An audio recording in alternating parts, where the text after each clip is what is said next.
Molly Ball is a staff writer with The Atlantic. She's in our Washington bureau. All right, so Molly, we see some Republicans questioning this move, but Republican leaders Paul Ryan and Mitch McConnell are not. What kind of position are they in? Well, they seem to be sort of in wait-and-see mode. It seemed, they were not consulted in this decision. They don't know what it means. They don't know the full ramifications of it. They are bending over backwards to give President Trump a chance and to try to be on his team.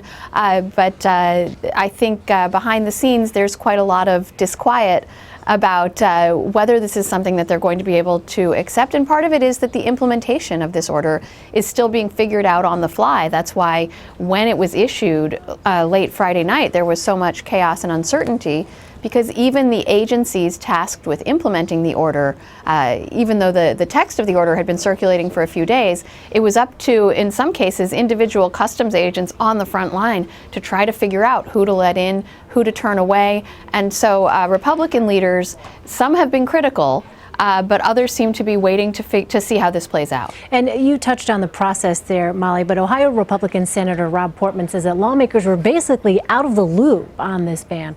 What does that tell us about this White House's mode of operation and how it is that it carries out, at least in this particular case, its wishes?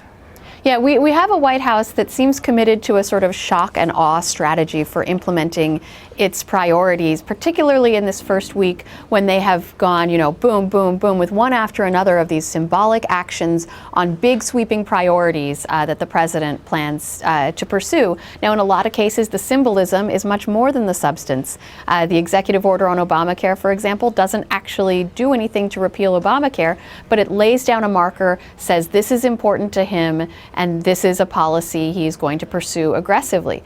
I remember in one of the debates with Hillary Clinton when Donald Trump talked about the element of surprise. And I think he does believe that when you surprise people, whether they're your adversaries or even in some cases your allies, you have an edge in being able to do the things that you want to do, in not letting them get picked apart beforehand, not putting them through a vetting process where everybody gets to raise objections and potentially they get watered down.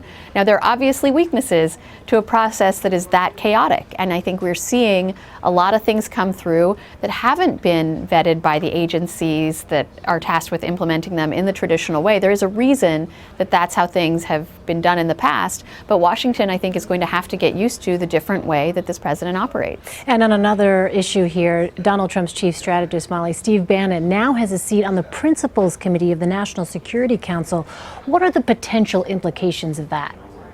Well, I think it tells us a lot about the role that Bannon has in the White House, that he is not just the sort of political brain of Donald Trump, not just, helping him come up with good lines and speeches and sort of his positioning politically, but he's actually the foreign policy brain in a lot of ways as well. He's directly influencing policy.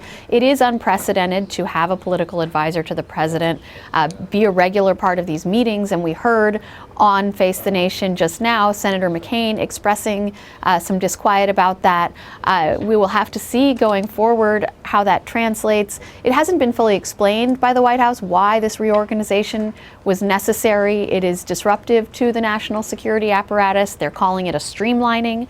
But you have a White House also that doesn't necessarily feel they have to justify their decisions in a lot of cases. So I think we have yet to see how this plays out. Finally, Molly, President Trump spoke to Russian President Vladimir Putin on Saturday. What did we learn about that phone call?